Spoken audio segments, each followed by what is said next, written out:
we got this from Rapid Response 47 just from about an hour ago. The president announces that U.S. Army Specialist Sarah Beckstrom of Summersville, West Virginia, one of the National Guardsmen savagely attacked yesterday in Washington, D.C., has just passed away. May God be with her family. As far as I've read, both of the National Guardsmen went through surgery last night. The surgeries were successful, but both of them came out still in critical condition.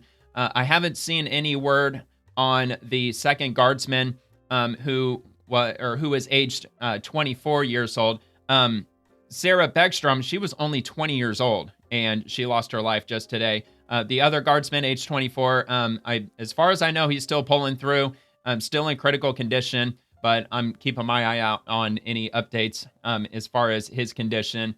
And also, as far as the suspect goes, shot 4 times last I heard. Also in stable condition. Looks like he might actually end up pulling through, and he'll see his day in court, and hopefully will be swiftly brought to his death sentence that he so much deserves.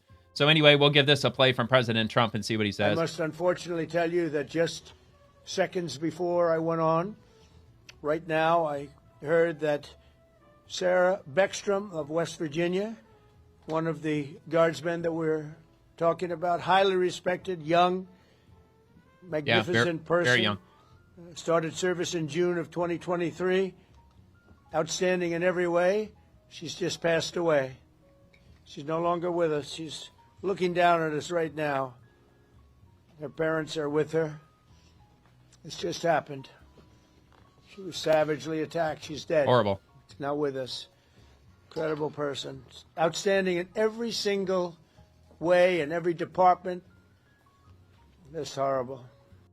Yeah, so I don't think it's going to surprise anyone if President Trump asks the family if he attends the memorial service.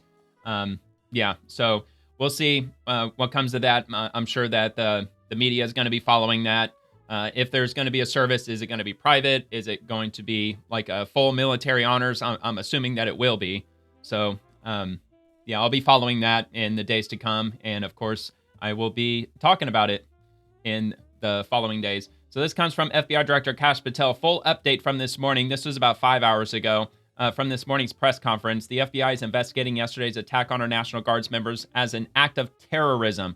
As we speak, our teams continue to work around the clock, following every lead and turning over every stone. We will provide updates as we are able. In the meantime, please pray for our fallen warriors and for the countless law enforcement, military, first responders, and more spending their Thanksgiving standing guard and protecting Americans across the country. And I just want to say real quick, there was a lot of conflicting information happening yesterday into last night with regard to the shooting. A lot of people were reporting that both of the National Guardsmen were killed. There was a report that one of them was shot in the head. Even Elon Musk chimed in on X, as he's always on X because he owns the damn thing.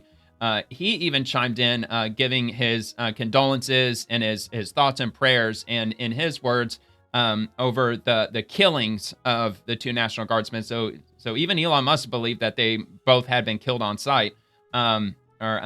So it wasn't just him. There was a number of other people, even myself, even with what I was reading last night on The Swamp, it had me convinced that they had both lost their lives. And I even put in the title that they were assassinated. And then about 2 hours later, I read that they were both still, in fact, alive and in critical condition. So I had to go back and change the title accordingly, which was, at the time, it was fantastic news because I thought they had both been killed. But then I found out that they were both still with us. So it's very unfortunate we lost one of the two. Hopefully the other individual, hopefully he ends up pulling through. So let's hear what Kash Patel has to say. It's about 4 hours in length, so we'll just hear him out. My remarks the same way. With We'll prayer crank up this volume. for our fallen soldiers, prayer for our law enforcement community, prayer for our National Guardsmen and women, prayer for our brave prosecutors at the Department of Justice and the offices of the D.C. United States Attorney. We must come together as a nation, especially on this Thanksgiving Day, and remember the sacrifices that so many are making around the world and around this country to secure our freedoms under President Trump's brilliant leadership and administration. I'll provide an update on the case as follows. It is an ongoing investigation of terrorism. Make no mistake about it. The FBI is leading out on these federal assault on a federal law enforcement officer investigation on many fronts.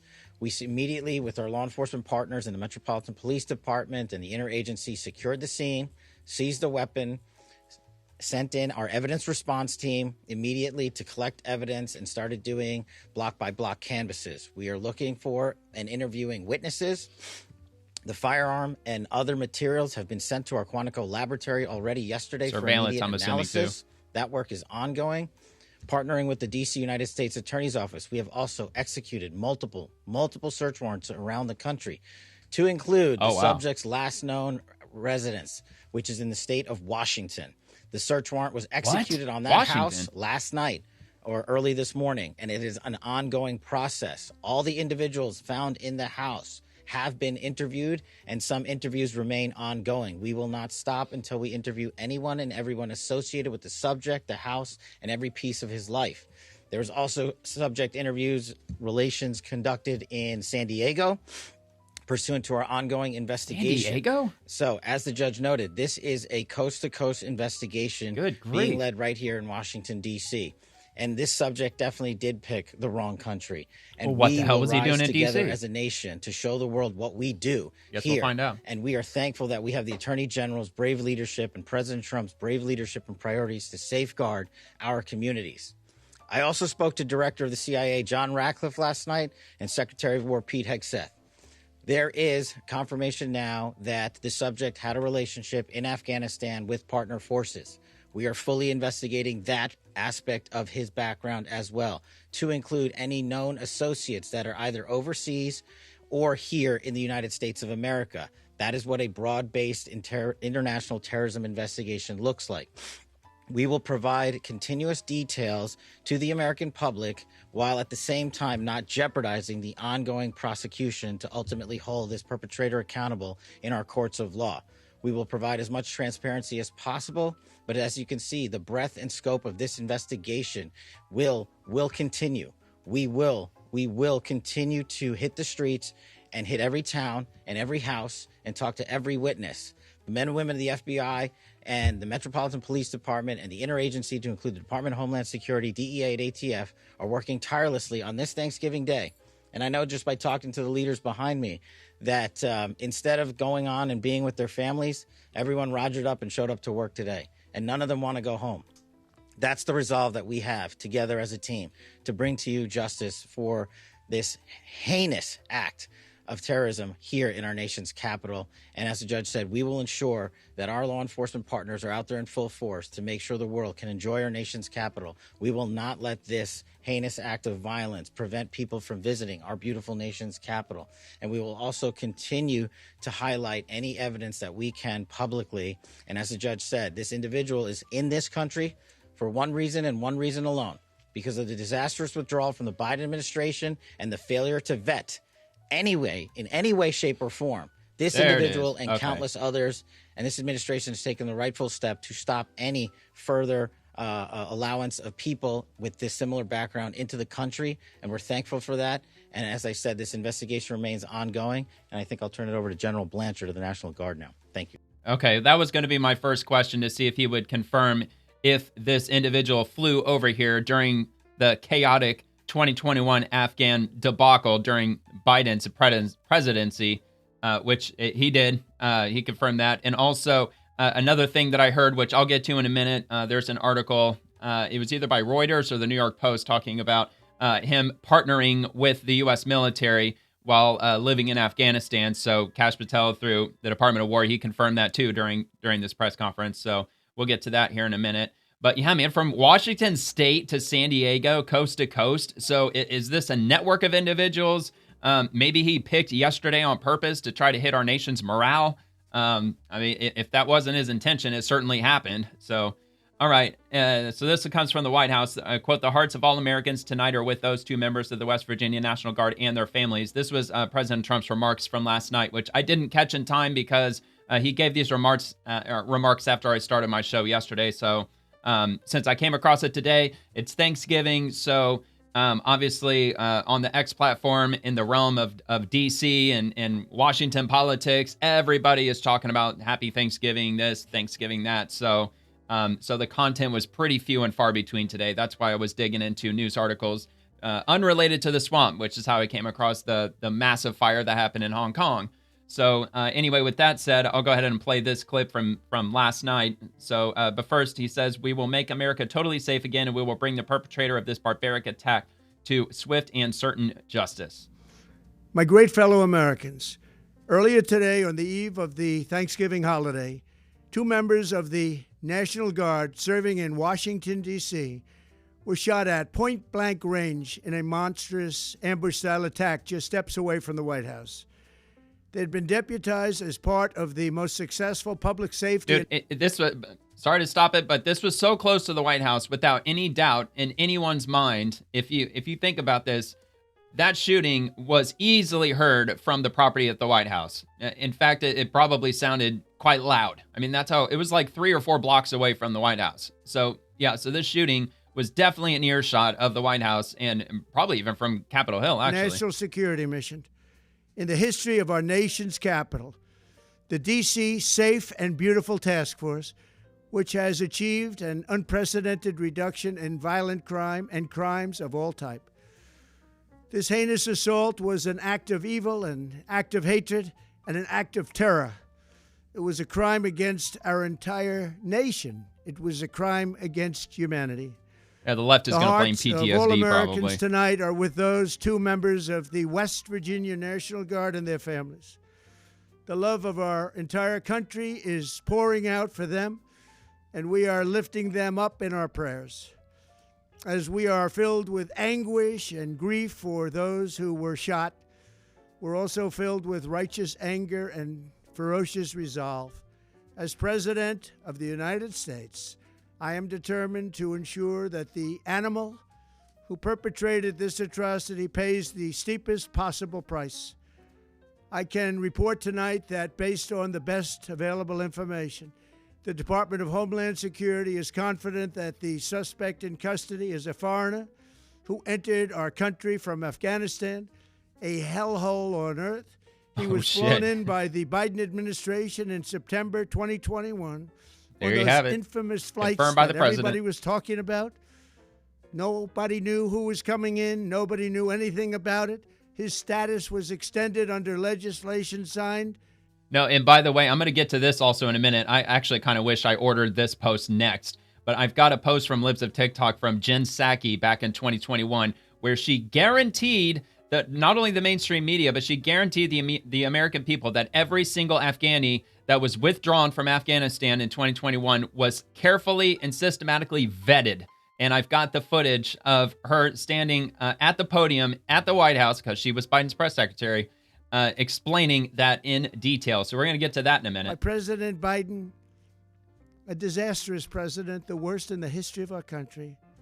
This attack underscores the single greatest national security threat facing our nation. The last administration let in 20 million unknown and unvetted foreigners from all over the world, from places that you don't want to even know about. Yep, not just Latin America. No country can tolerate everywhere. such a risk to our very survival. An example is Minnesota, where hundreds of thousands of Somalians are ripping off our country. Yep, fraud, and ripping widespread apart fraud. That once great state. Billions of dollars of fraud. dollars are lost, and gangs of Somalians come from a country that doesn't even have a government, no laws, no water, no military, no nothing. As their representatives in our country preach to us about our Constitution and how our country is no good. We're not going to put up with these kind of assaults on law and order by people who shouldn't even be in our country. We must now re-examine every single alien who has entered our country from Afghanistan under Biden, and we must take all necessary measures to ensure the removal of any alien from any country who does not belong here or add benefit to our country. If they can't love our country, we don't want them. America will never bend and never yield in the face of terror.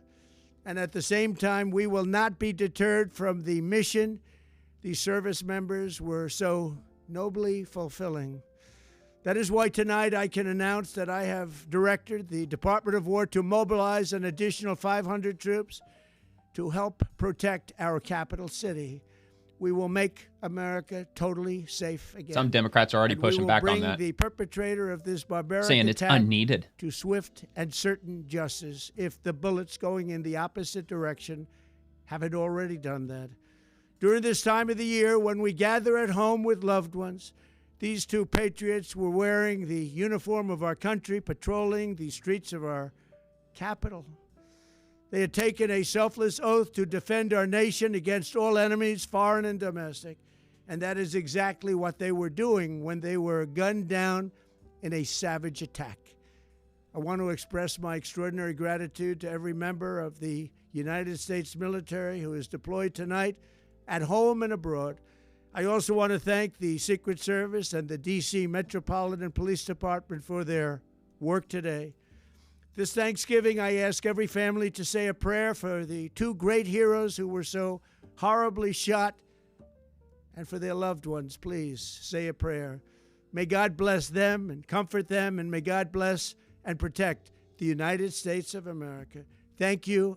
All right. So, yeah, I mean, it's unbelievable that, like, let's say 9/11, it was only 24 years ago, which is, it's still a good stretch of time. But, you know, despite that happening, just to go back and just tell, whether if it's yourself or go tell the public at large back then, that in the year 2025, that hundreds, if not thousands of individuals that are on a terror watch list are just living out in our country somewhere. They were just let right in, not only from the southern border, but they were flown in from places like Afghanistan and Somalia and other countries.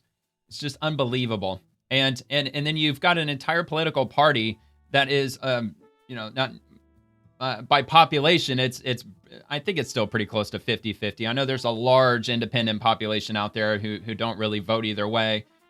So it could go one way or the other. I'd tend to believe that they would lean more pro-America than anti-America, to say the least. But you still have an entire political party that's protecting these people, that are backing them up, that are putting the illegal immigrants and people who are on terrorist watch lists in front of their own American people, their own constituency. It's absolutely appalling.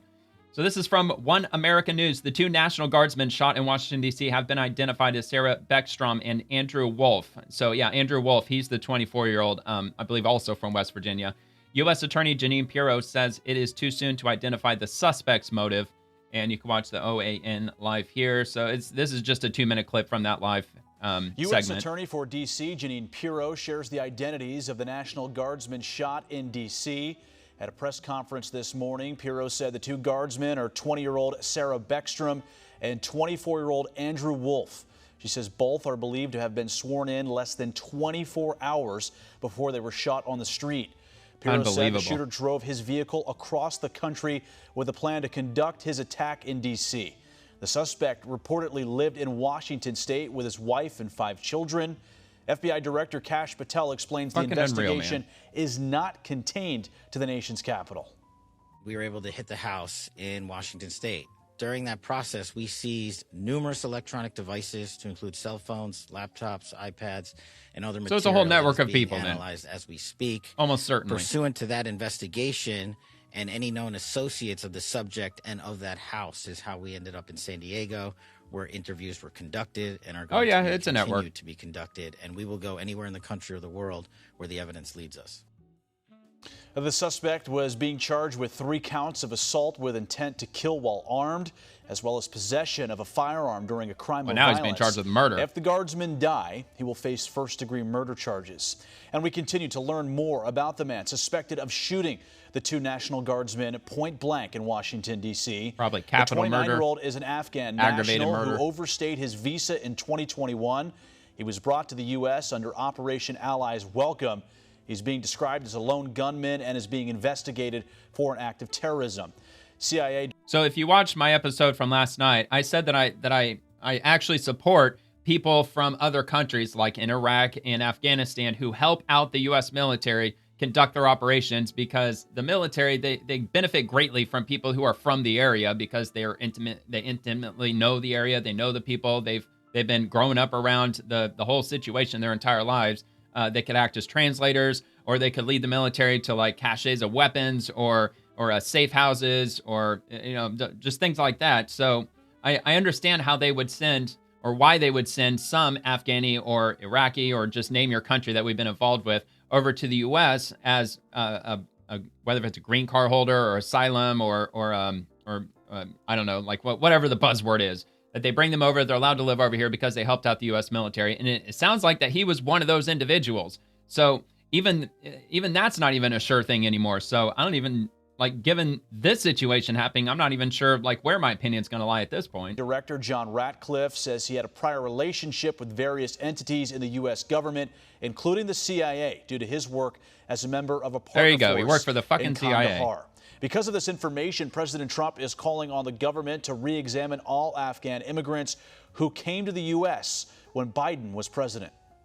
Based on the best available Biden information, should have done that. the Department of Homeland Security is confident that the suspect in custody is a foreigner who entered our country from Afghanistan, a hellhole on earth. He was flown in by the Biden administration in September 2021 on those infamous flights that everybody was talking about. Nobody knew who was coming in. Nobody knew anything about it. Yeah, you know, the flights where people were literally hanging off the bottom of the plane and falling from the sky. Those flights. That's what they're talking about. So from Rep. Riley M. Moore this morning, we can confirm. Oh, yeah, by the way, this video was only from 3 hours ago. Well, I mean, the video itself was probably more than 3 hours ago, but One American News posted it 3 hours ago. And this is from 9 hours ago. Rep. Riley M. Moore. This morning, we can confirm that my constituent, Andrew Wolf, age 24, from Berkeley County, and his fellow National Guardsman, Sarah Beckstrom, 20, have successfully made it through surgery, but are still in critical condition. Their families are with them in the hospital. I'm grateful for the doctors, nurses, and first responders working around the clock to care for these two heroes. I ask that you join Mina and me, or Mina and I, in continuing to lift up our brave guardsmen and their families in prayer. And it looks like we have a 1-minute statement from Janine Pirro. Is Sarah Beckstrom, Beckstrom, and Andrew Wolf with an E, Wolfe. Okay, and Sarah Beckstrom. Is it Beckstrom? With an H. Okay. Now, with respect to their medical condition, as I said, they are receiving the finest medical care. Their families are with them now. They are critical. I think you understand the meaning of that. It's not clear, how this is going to end up. But let me be perfectly clear about how it will end up in this office. If one of them is to pass, and God forbid that happens, this is a murder one, period, end of the story. We are praying on a day like today when families come together in America and they hold hands around the Thanksgiving table. I beg you, I beseech you to pray for these two young people, that they survive. Yeah, I mean, and unfortunately, we unfortunately lost one of them. Her father did come out earlier this morning and gave a statement to the press saying that that the doctors are not hopeful and he doesn't believe that his daughter's going to make it. Whether if it was make it, in general, or if she wasn't going to make it through the day. But he did say, at least, that they were not hopeful that she was going to pull through. And unfortunately, we got the news just recently. So this is from Reuters 3 hours ago. The FBI searched properties in Washington and San Diego in what officials said is a terrorism probe into Rahmanullah Lakhanwal, an Afghan national suspected of shooting 2 National Guards members near the White House. And we got a video clip from Reuters. So I don't know if this is just... The FBI searched multiple... Okay, I was going to say, I don't know if this is just like stock footage of them just recording the scene or if they're actually going to narrate. But yeah, it looks like they're going to narrate this. Properties in Washington State and San Diego on Thursday in what it said was a terrorism probe into a man suspected of shooting 2 National Guard members. It is an ongoing investigation of terrorism. Make no mistake about it. The suspect was identified by the Department of Homeland Security as Rahmanullah Lakhanwal, an Afghan national. The 29-year-old lived in Washington State with his wife and 5 children. FBI Director Kash Patel said investigators seized numerous electronic devices from the suspect's house and interviewed the suspect's relatives. There is confirmation now that the subject had a relationship in Afghanistan with partner forces. We are fully investigating that aspect of his background as well, to include any known associates that are either overseas or here in the United States of America. Probably both. U.S. Attorney for Washington, D.C. Janine Pirro identified the injured guardsmen as 20-year-old Sarah Beckstrom and 24-year-old Andrew Wolf. Both are in critical condition following surgeries. Pirro said they had been sworn in as National Guards fewer than 24 hours before the shooting. A lone gunman And I hope Andrew opened Wolf pulls fire through, man. without provocation, ambush style. Gotta have at least a little bit of armed a with good ending out of this. .357 Smith & Wesson revolver. One guardsman is struck, goes down, and then the shooter leans over and strikes the guardsman again. Another guardsman is struck several times. The suspect was also wounded in an exchange of gunfire with another guardsman before he was arrested. Officials were not yet able to offer a possible motive.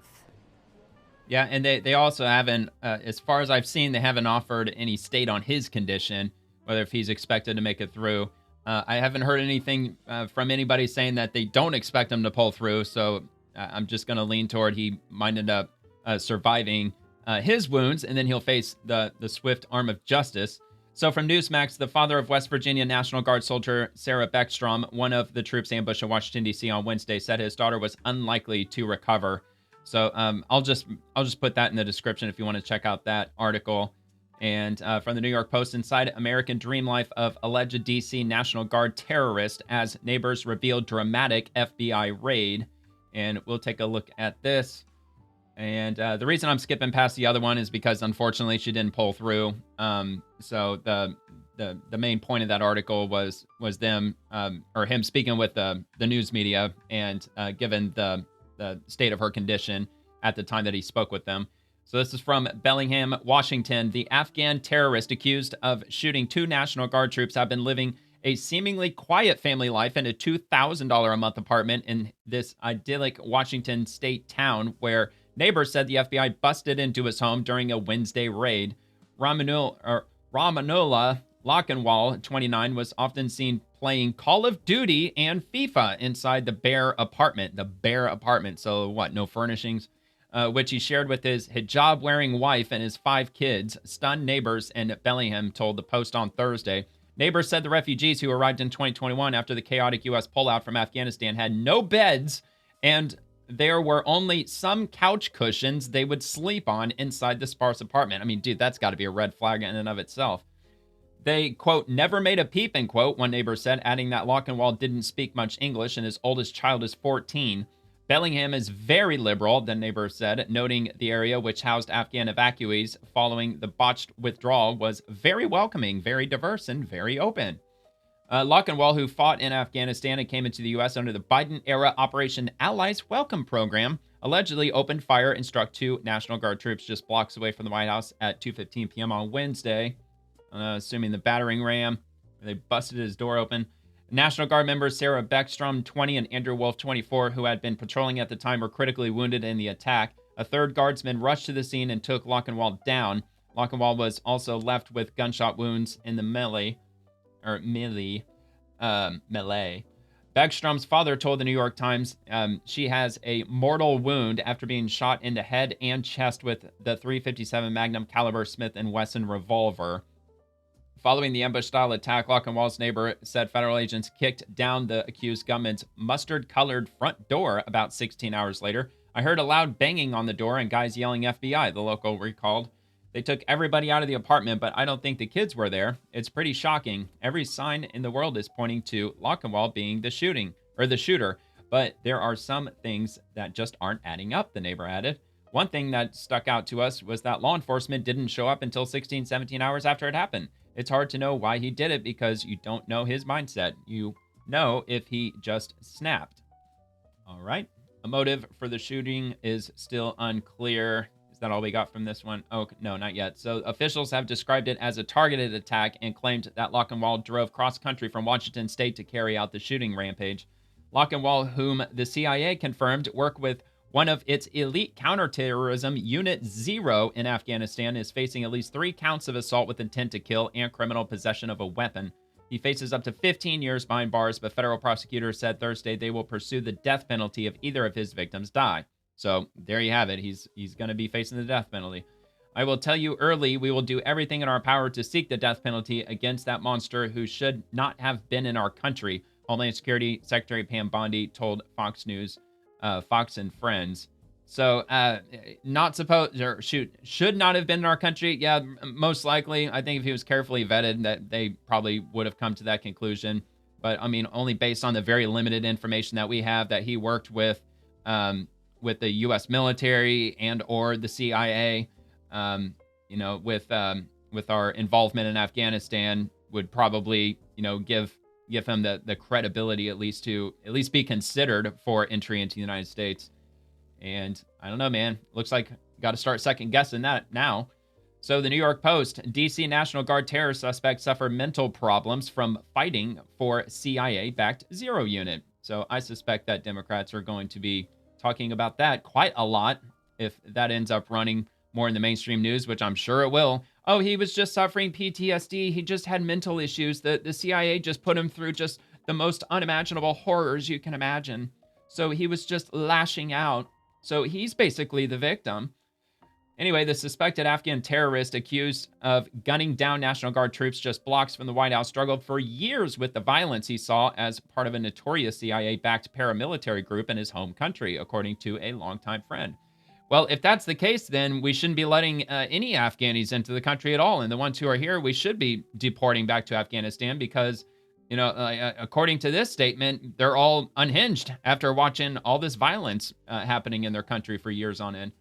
So when he saw blood, bodies, and the wounded, he could not tolerate it, said a childhood friend of 29-year-old terror suspect Ramanullah Lakhanwal. It put a lot of pressure on his mind, the friend told the New York Times. Well, then he shouldn't have been, set loose into the American public.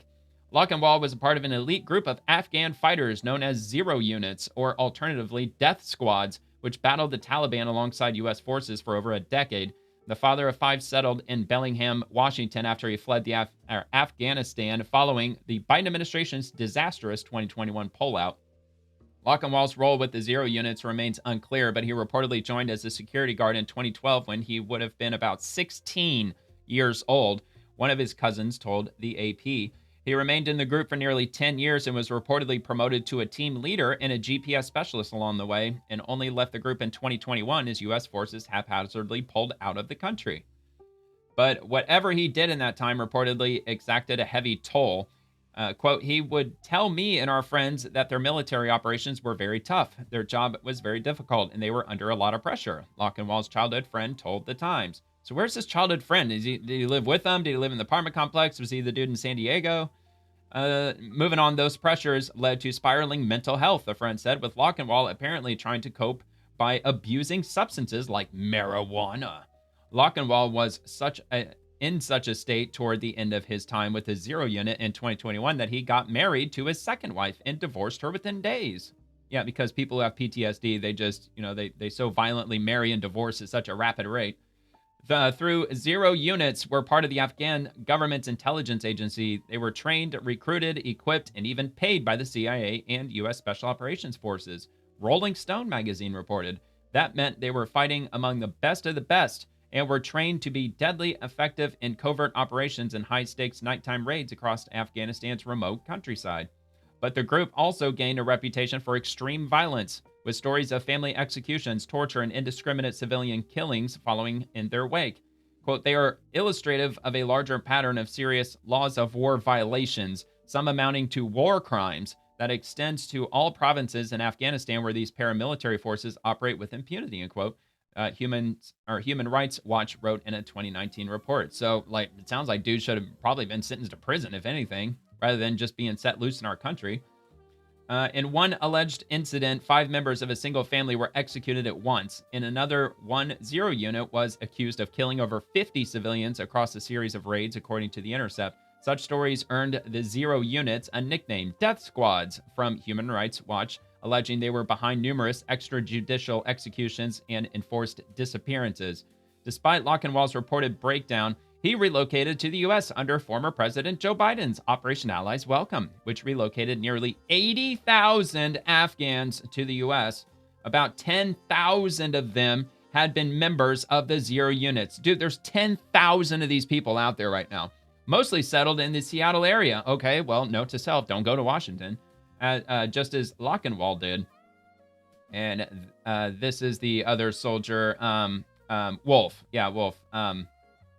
Andrew Wolf, from his Facebook account. That's where they got his image from. Again, 24 years old. In Bellingham, he lived with his wife, who was often seen in a hijab, and kids in a $2,000 a month apartment where neighbors said he and his family were quiet. Like, what did this dude do for a living? I mean, yeah, they say he played Call of Duty all day, but who was paying this $2,000 a month rent? These people who worked for this like zero units. I mean, are they basically given like a pension from the CIA, or is the federal government paying for their rent, their utilities, their entire way of life, and they just don't have to do anything for the rest of their lives? I mean, would that surprise you if they were actually, being simply just being paid just to live for the rest of their lives? Kind of like the witness protection program. In Bellingham, lived with his wife, the hijab. Neighbors said he and his family were quiet. One neighbor told the Post that he played Call of Duty in the family's sparsely furnished apartment, which had no beds, only couch cushions for sleeping. He drove across the country in a Hyundai sedan sometime earlier this week. In D.C. on Wednesday afternoon, he allegedly ambushed and gunned down 2 National Guard troops patrolling just blocks from the White House. And one of those Guard troops was shot in the head, and both were left in gravely critical condition. It's unclear why Lockenwall allegedly turned against the nation that paid him and took him in, but his unit was known for its unsparing loyalty. Despite the Zero units gaining a reputation for radicalizing civilians with its tactics, its own ranks were notably free of internal dissent, with not a single unit having an Afghan member turn on U.S. troops during the war, according to Rolling Stone. That has been attributed to a heavy vetting process which barred anybody from joining unless their loyalty was vouched for by a family member or close friend already inside. Lockenwall's brother was reportedly a commander of the same Zero unit he joined when he was apparently just a teenager. The CIA has vehemently denied the stories of Zero unit's violence, insisting they are little more than Taliban propaganda. Yeah, of course the CIA would say that. And if you want to dig through the CIA to look for any evidence of any kind of violence, you ain't going to find any. Because don't they burn everything after they're done with any operation in the CIA? At least that's what Hollywood wants us to believe. Okay, moving on to CNN breaking news. A U.S. official says the Washington, D.C. shooting suspect was vetted by intelligence agencies and clean on all checks. And this is, again, CNN. Let's see. Oh, it's not going to let me read this? What, CNN is paywalling now? No way. Come on. CNN, you're actually paywalling. Like NBC, ABC, they, I think even MSNBC, they don't paywall. What the hell's going on here, CNN? I mean, I know they're desperate for money, but come on, man. Are they this desperate already? I think this means that they're on their last leg at this point. Maybe they really are, man. Maybe their days are a lot more heavily numbered than we might have otherwise thought. All right, anyway, Ramanullah Lockenwall began working with the CIA around 2011, a senior U.S. official told CNN. At the time, the CIA would have done its own vetting of him through a variety of databases, including the National Counterterrorism Center database, to see if he had any known ties to terrorist groups. The CIA did its own vetting before he started working with them and kept the identities of those they worked with secret, the official said. NCTC would have vetted him again during Operation Allies Welcome in 2021 for any ties to terrorism before he was allowed into the U.S. He was clean then as well and did not show any ties to terror organizations, per the senior U.S. official. Well, I believe officials in the Trump administration, I don't know if they've dug into this deeply, but as far as I know, they've come out and said that they didn't do proper vetting for these individuals that were flown out during that Afghanistan withdrawal debacle, that they just essentially just opened up the door for these cargo planes, and just people just flooded right into them, and they just took off, and just right here in the U.S. Maybe they vetted them after they got over here, but okay, they were vetted. Like, what if he had some shady shit in his past? They're like, well, you're already here. You know, you are an immigrant. You know, I guess we'll just let you stay. I don't know. So anyway, quote, in terms of vetting, nothing came up, according to a senior U.S. official. He was clean on all checks. The official added that the U.S. government had been doing continuous annual vetting of individuals since the Afghans' arrival in the U.S., especially in the wake of failed terror plot disrupted before the election last year in Oklahoma, which involved an Afghan evacuee. So there was another terror plot that failed in that case. I don't think I'm really familiar with that one, but I'll link that. The vetting of people overseas by U.S. intelligence agencies is different than what domestic agencies are expected to do once individuals arrive and are seeking asylum, a second official noted. Let's see. Personal photos from 24-year-old Andrew Wolf's Facebook page highlight the cheerful spirit of the U.S. Air Force Staff Sergeant, one of the National Guard members critically injured in Wednesday's shooting. Wolf, a native of Martinsburg, West Virginia, serves with the 167th Airlift Wing, West Virginia Air National Guard, where he has been assigned to the force's support squadron since joining the Guard on February 5th of 2019. Officials confirmed that Wolf and the second victim, 20-year-old Sarah Beckstrom, remain hospitalized in critical condition after undergoing surgery. And looks like that's all we got, at least for that article. So, yeah, it's CNN at the end of the day. So, they're going to lean one way. Yeah, but anyway, that's the latest. CNN insists that he was heavily vetted. He was vetted multiple times, actually. He was vetted in Afghanistan by the CIA and the intelligence agencies, probably vetted by the military separately, and then he was vetted again when he came over here. So that's according to them. And I don't think that they cited a specific source. I think they just say what the mainstream media typically says is official sources or just plain sources told us. Homeland Security, all Afghan refugee resettlement was halted the day President Trump took office. Travel to and from Afghanistan was banned as well. The USCIS announcement refers to the status of Afghan nationals that entered the U.S. prior to Trump taking office. And they're replying to this individual, George. Not sure if he's just a user on X with a fairly large following. You needed a strategy to happen to stop processing Afghans coming into the United States? Come on, be serious. This should have been done at exactly 12:01 on January 20th of 2025. Well, yeah, according to Homeland Security, it was. But USCIS, they said effective immediately processing of all immigration requests relating to Afghan nationals is stopped indefinitely pending further review of security and vetting protocols. The protection and safety of our homeland and of the American people remains our singular focus and mission. And that was November 26th, yesterday, 2025.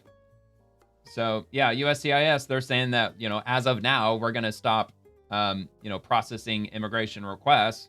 And then you have Homeland Security saying that all Afghan refugee resettlement was stopped. So, yeah, refugee resettlement was stopped when President Trump took office. But what about anybody subsequent to that? Like, maybe they're not like refugees from the Afghan war. Maybe they're just, Afghanis. I'm assuming they would be still considered to be refugees, whether if they're just everyday Afghani citizens or not. But yeah, according to Homeland Security, they haven't been letting any of them in, not since Trump took over. And this is from Laura Loomer. Surprise, surprise, Valerie and Stanley Creighton, the rich white liberals in Bellingham, Washington, who allowed the Islamic terrorist who shot 2 National Guardsmen in D.C. yesterday to live inside their home as they raised money for him and his family, are Democrat donors.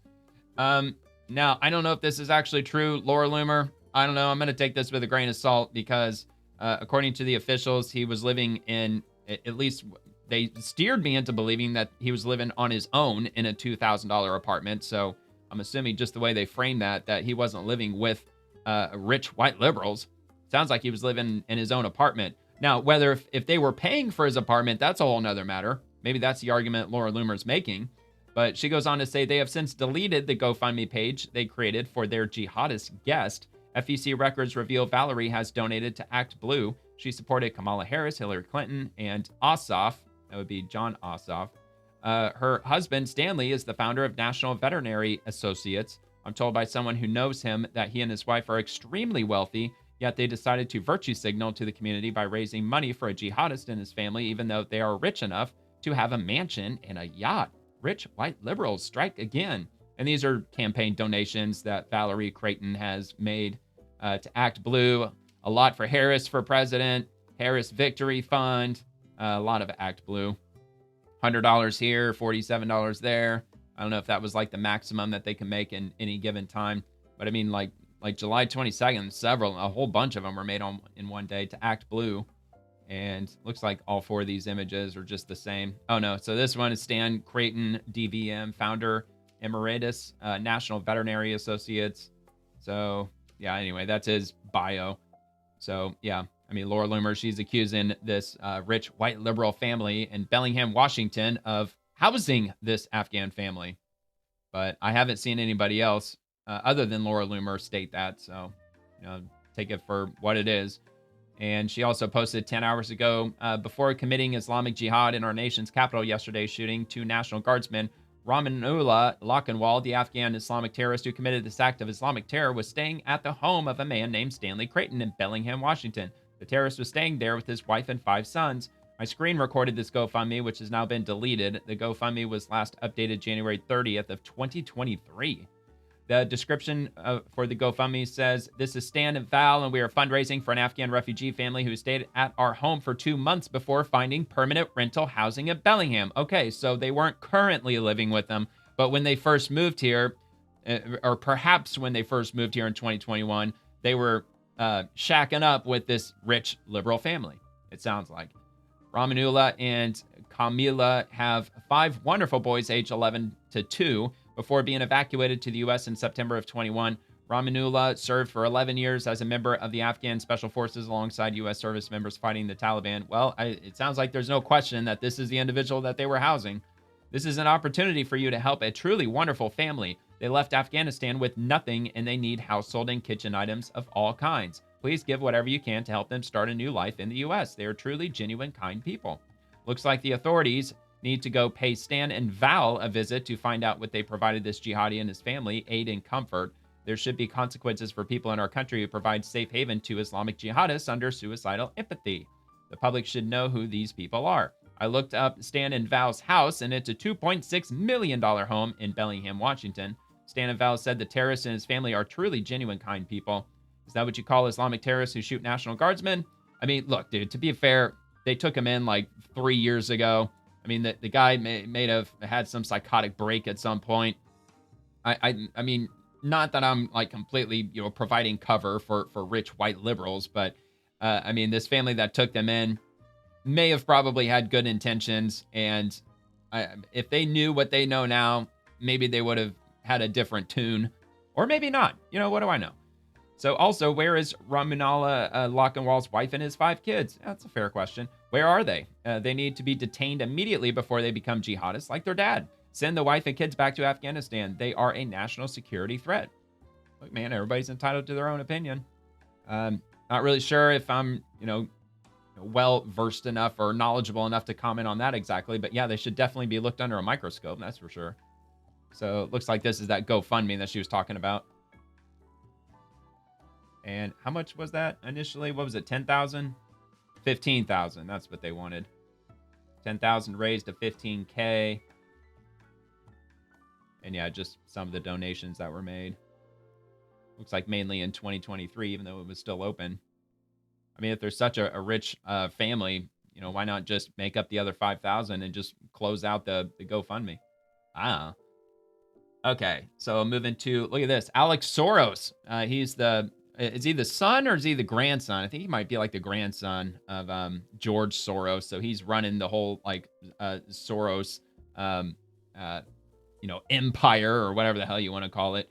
Horrific news today out of D.C. I condemn such violence in the strongest terms and hope for a full recovery for the guardsmen who were ruthlessly attacked.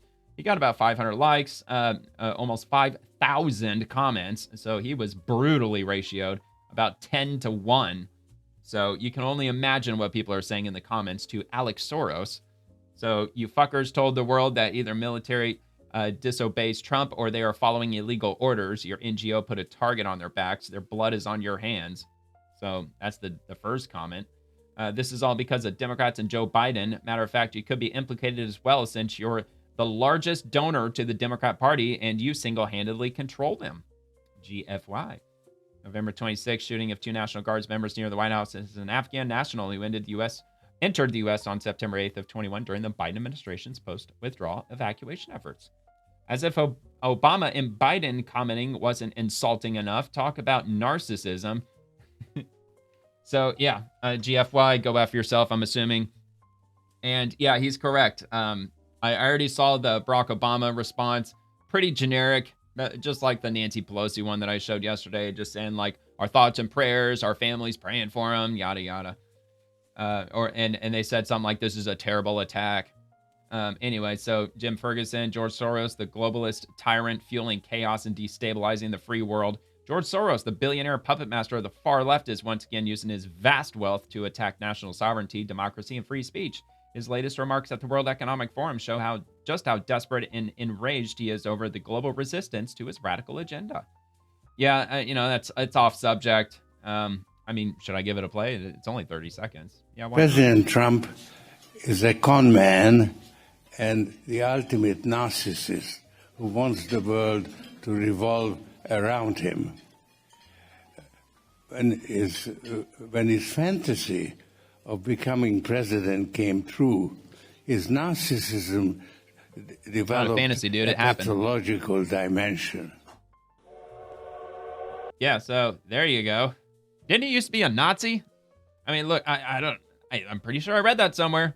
George Soros, or like he was like wasn't he like one of the, I don't know if it was Hitler Youth or if he was, like he was a kid who was like helping out the troops or something, like I don't know if he was like gathering up like Jews or anything, but I thought I read somewhere like during his childhood that he was helping them out in some way, shape, or form. I don't know, man. That wouldn't surprise me at all. I'm not too well versed on George Soros. Obviously, I know who he is. I mean, I've heard a lot about him over the years, but I'm like no Soros expert or anything. So anyway, Trooper, you and your dad have been undermining America and Western societies for decades. Pure evil. F off, then keep effing off. Keep effing off till you get into a gate with a sign saying you can't F off past here. All right, so fuck you and your false sympathy given you and your evil POS father have funded an anti-American, anti-West globalist agenda for decades. Here we are. You're an evil POS. Let's see. You could care less. Let's see. Now, actually, I think he probably couldn't care less. Actually, you enabled this to happen and incited it. You don't condemn anything. So anyway, we get the idea as far as those comments go to Alex Soros, who commented just about 24 hours ago, 9:00 p.m. yesterday. Curtis Morrison. I have a hot take on the Ramanula Lockenwall. Who is this, by the way? Immigration attorney. Of course he's an immigration attorney. Unreasonable delay of immigration benefit. Talk to me. So he's helping out all the illegal immigrants. I bet he left loved ones in Afghanistan, and Trump's travel ban left him hopeless about his ability to ever reunite, and thus broken. Oh, so he attacked the National Guard because he misses his family, apparently, according to this lawyer. I consult daily with families torn apart indefinitely by this travel ban. Look, dude, he didn't have to leave. He didn't have to go. Matter of fact, it seems like most likely hell that his wife and his 5 children are with him. So he's got his family, dude. Extended family, yeah, I'm sure he probably misses his extended family, but dude didn't have to fucking go anywhere. He wasn't forced onto the plane. He wasn't strong-armed into the United States. I consult daily with families torn apart indefinitely by this travel ban, and the impact on their mental health is real. This ban has no waiver and few exceptions. I'm regularly telling green card holders they won't likely see their spouse or children for 5 years or more. Dude lived with his wife and 5 kids. Asshole. I'm not excusing what he did. Don't be dumb. Don't be triggered. I'm just saying context matters. And as Trump continues to rip apart families, there will be some people who can't process that pain and some who lose the plot. The travel ban is not making us safer, but the opposite. So this dude wants to open up the floodgates of Afghanistan and just let him just flood right into the United States. Basically sowing the seeds of chaos and more terrorism. At least that's my takeaway. So he got 117 likes, or 118 likes now, and 1,600 comments. So he got like way brutally ratioed. He's getting fucking roasted. You're an asshole. You're an asshole. The end. Deport every last illegal alien, all of them. I don't give a fuck which excuse he runs with. I'm for publicly hanging him if either guard dies. F you Democrats for creating this national catastrophe. I don't give a fuck. One American life is worth more than millions of illegal aliens, and America hating foreigners. America first. I don't give a shit, and nobody gives an F. Nobody cares. I hope he rots in hell along with every demon-crat or demon rat that brought him here. GFY, STFU, his jihadist family is here in the USA. Should be deported immediately. There is no context. Stop justifying terrorism, you piece of shit. Are you effing kidding me? Shut up, moron. Go fuck yourself. People like you should be deported after torture. F-king, POS, FU, on and on and on, on and on and on. So yeah, let's just say that he's not getting a whole lot of nice words in those comments. I can't believe he would even post that. It's an idiot. All right, libs of TikTok. Here we go. Jen Psaki. So Jen Psaki, can you circle back to this and Libs of TikTok posted this 23 hours ago. Flashback. Jen Psaki on Afghan refugees. I can absolutely assure you that no one is coming into the United States of America who has not been through a thorough screening and background check process. There are, of course, concerns among lawmakers, experts who've tracked this.